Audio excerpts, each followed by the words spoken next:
Je vous ai dit clairement, parce que les humains ne connaissent pas beaucoup de choses. Ils se laissent toujours, celui qui les conseille, en majorité je parle, celui qui les inspire, celui qui les guide, celui qui leur présente les avantages, ainsi de suite. C'est toujours la personnalité. Et comme ils ne savent pas qu'il y a une individualité qu'on doit développer, qu'on doit l'écouter, parce qu'elle voit tout, elle prévoit tout, elle est puissante, elle peut arranger beaucoup de choses, donc ils se laissent complètement être guidés, dirigés, conseillés par cette personnalité. Et comme cette personnalité est trop égocentrique, trop personnelle, trop égoïste, trop cruelle, trop aveugle, trop méchante, trop injuste, trop ambitieuse et trop cruelle. Et alors voilà pourquoi maintenant, partout, cette chose-là se manifeste partout. Parce que l'enseignement de la grande fraternité blanche universelle, qui est là pour éveiller justement le côté divin, le côté sensé, le côté beauté, le côté splendeur, le côté formidable, mais de plus en plus, ce côté périclite s'efface, diminue et disparaît. Et alors, si alors maintenant ce côté divin ne se manifeste plus, vous vous rendez compte ce qui va arriver? Hein? C'est clair, la disparition de toute l'humanité.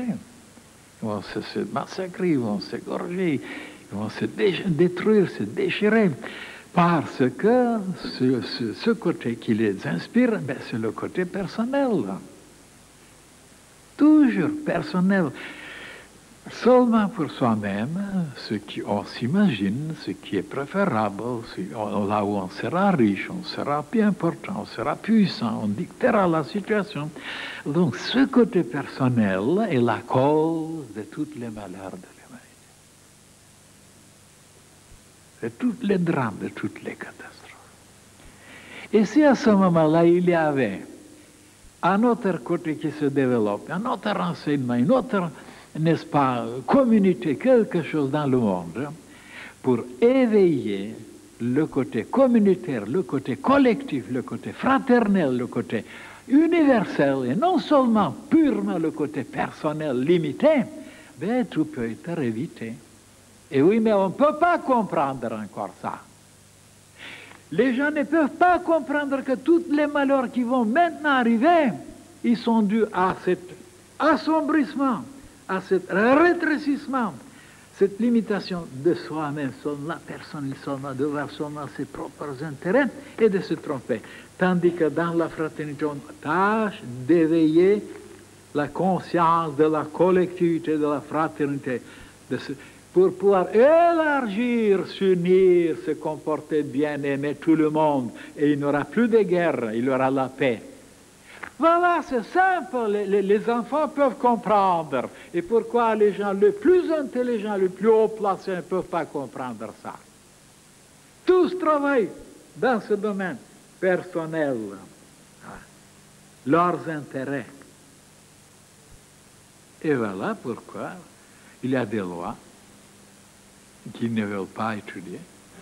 Ces lois sont terribles. Et une fois déclenchées, une fois provoquées, ils sont implacables. Et moi, je vous ai prédit tout ce qui arrive maintenant. Et attendez, c'est rien encore. Maintenant, comment c'était jusqu'à présent? Ben, jusqu'à présent, ben, c'était toujours, voilà. Et toi, toi-même, voilà. Chacun pour soi et Dieu pour tous. Voilà cette parole. Et alors on a développé tellement à cause de ça, pour soi, chacun pour soi, on ne pense qu'à soi, et on ne pense pas ni aux autres qui vous fréquentent, ou à la femme, ou les enfants, ou la société. C'est ça la cause de tous les malheurs, de tous les malentendus, de toutes les tragédies. Mais oui, il n'y a pas d'autre cause. Je vous assure, mon analyse est impeccable, parfait. Il n'y a pas d'autre cause. C'est pourquoi il faut maintenant développer, vous qui êtes ici, développer l'autre côté, d'être un petit peu plus fraternel, un petit peu plus généreux, un peu plus clément, plus miséricordieux, un peu plus...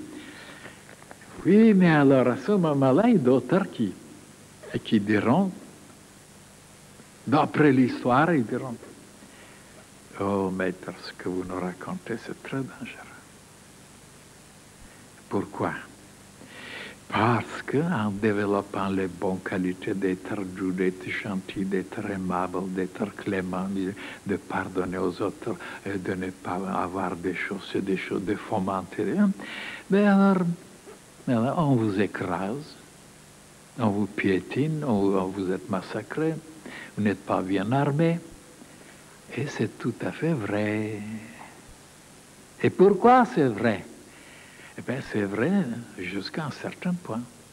Parce que les humains ne pensaient qu'à eux-mêmes, de se sauver eux-mêmes, de sauver leur âme. Et même tous ceux qui sont gentils, qui sont bons, qui sont adorables, qui sont tellement d'une douceur, hein, ils sont faibles.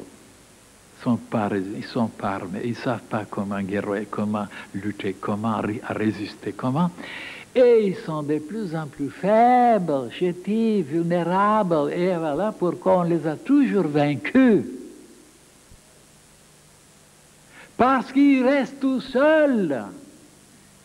Ils se défendent tout seuls, ils se cachent quelque part tout seuls, ils se sauvent tout seuls. Au lieu de trouver maintenant une autre solution qu'on n'a jamais trouvée jusqu'à présent, la collectivité, de s'unir. Et à ce moment-là, les gens qui sont bons, qui sont pleins de lumière, ils deviendront une telle puissance que tous ceux qui sont de l'autre côté fuiront, capituleront, laisseront les armes. Pourquoi toujours on a massacré les gens qui étaient magnifiques, qui étaient merveilleux, qui étaient des... Parce qu'ils avaient cette philosophie d'être seuls et de sauver quelque part, de se protéger. Et on ne peut pas. Les autres sont bien armés. Il faut trouver une autre mentalité maintenant, qui n'est pas développée. C'est ça la fraternité blanche universelle, de s'unir tellement, de devenir tellement que les autres ne pourront rien faire. Mais on n'a jamais pensé à ça. Tout seul, on va se sauver. Et comment vous allez vous sauver tout seul? Vous n'êtes pas fort. Voilà les gens bons et bêtes, stupides. Il n'y a rien de plus bête que les gens bons et merveilleux et magnifiques. Il n'y a pas plus stupides qu'eux. Et c'est pourquoi ils étaient toujours massacrés. Maintenant, je vous prêche une autre philosophie. La fraternité blanche universelle, il faut donc se lier maintenant. Faire une unité formidable dans le monde entier. Et comme je vous ai dit, jusqu'à présent, toujours les Noirs étaient vainqueurs. Ils triomphaient partout, partout, partout. Prenez les Cathares, prenez les Templiers, prenez les Bogomieux, prenez les Atlantins. Tous étaient massacrés. Pourquoi? Parce qu'ils n'étaient pas tellement unis. Ils étaient très peu, ils n'étaient pas armés, d'une bonté, d'une générosité. Maintenant, si tout le monde, dans le monde entier, s'unissent, ceux qui veulent la paix, ceux qui veulent la justice, ceux qui veulent la droiture, enfin, ne pas rester tout seul. Comme regardez mes livres qui se propagent partout, eh bien, ils ne viennent pas nous donner un coup de main, tous unis. Ils sont là, ils se défendront tout ça, ils seront écrasés. Il faut que tous ceux qui cherchent le royaume de Dieu et sa justice, et la bonté, et la lumière, qui s'étendent la main, enfin, forment une telle puissance universelle collective, pour le bien, bien sûr, et sans massacrer les autres, sans tuer les autres, sans être armés, sans fusil, sans rien. C'est comme ça qu'on peut vaincre, mais pas tout seul. Et alors, quelle est ma philosophie? Ma philosophie est une philosophie divine qu'on n'a jamais pu comprendre. Je disais, voilà comment ça se passe dans le monde. Tous tâchent de se défendre avec des armes, avec des bombes, etc. Et comment? En supprimant les autres, en les tuant. Et j'ai dit, ça n'a jamais arrangé les choses. Jamais. Ça continue. Parce que vous tuez quelqu'un, et il y aura d'autres qui viendront avec les mêmes idées, avec la même mentalité, et ça continue. Vous remplacez quelqu'un, il vient un autre, parce que la mentalité n'est pas changée. C'est toujours la même mentalité, égoïste, cruelle, déplorable.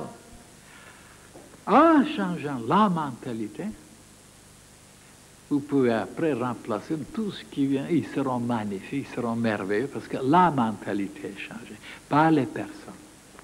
Et voilà, jusqu'à présent, c'est comme ça qu'on tâche de résoudre les problèmes, de se débarrasser de quelqu'un, de le tuer, de l'empoisonner.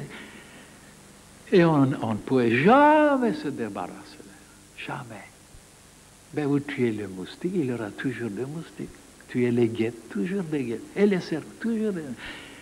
Alors, il faut donc changer ces méthodes, ces moyens qui sont depuis des milliers d'années, on les emploie. Tous se servent avec ça. Et ma philosophie est différente. Au lieu d'avoir des armes extérieurement, et d'être faible, chétif, vulnérable, dedans, impur et dégoûtant, avec des passions, avec des désirs inassouvis, et se débarrasser de s'éclairer, de mettre de l'ordre en dedans et de devenir comme le soleil, de briller, de rayonner, de produire. Alors, cette lumière, justement, vaincra tout. Cette lumière-là. Sans armes, sans rien, les autres arriveront à capituler devant vous en regardant qui sont petits, qui sont riches, qui sont maigres, qui sont laids, qui sont... Et que vous rayonnez, vous êtes quelque chose, une divinité. Vous direz, mais ça n'a jamais pu sauver le monde, et les prophètes, et les martyrs, et ils étaient lumineux. Ben, ils étaient tout seuls. Ah, prophète. Ah, donc les autres s'en foutaient de ça. Beaucoup de soleil, beaucoup de puissance, beaucoup de lumière. Et alors, à ce moment-là, ils déposeront les armes, ils demanderont pardon, ils seront écroulés, ils auront tellement honte d'eux-mêmes. Ils se verront comme dans une glace, toute leur cochonnerie, toute leur cruauté. Ils ne peuvent pas un jour accepter ça. Ils capituleront.